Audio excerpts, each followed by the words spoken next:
Some developing news we're following for you at 5:30, impacting two Connecticut towns where students have contracted the mumps and tuberculosis. So what can parents do to keep their kids safe and healthy? Channel 3 Eyewitness News reporter Shantae Passmore spoke with the doctor who says now is really the time to check those immunization records. Shantae.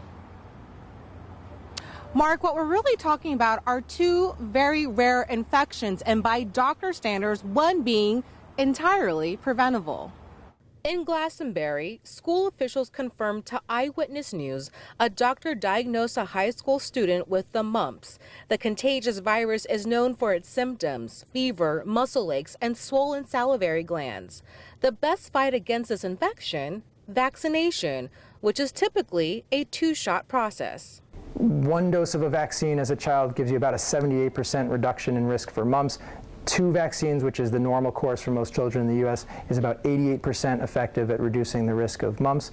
But even if vaccinated, Dr. Jason Kurtzman says there's still a chance of catching it. His takeaway: there are more mumps cases reported among unvaccinated patients than those who are.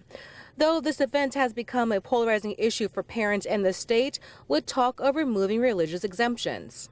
Nearly an hour away from this high school, Naugatuck school leaders revealed a student is diagnosed with the bacterial infection tuberculosis. It spreads through the air. Unlike other developed nations, the U.S. does not require a vaccine for TB.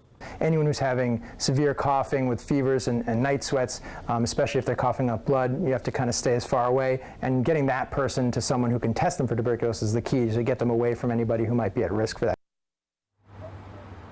And as for the mumps, the doctor went on to say, if you believe that you've been around an active case, a person who had the mumps in an area, the best thing you can do is talk to your doctor about getting a third shot.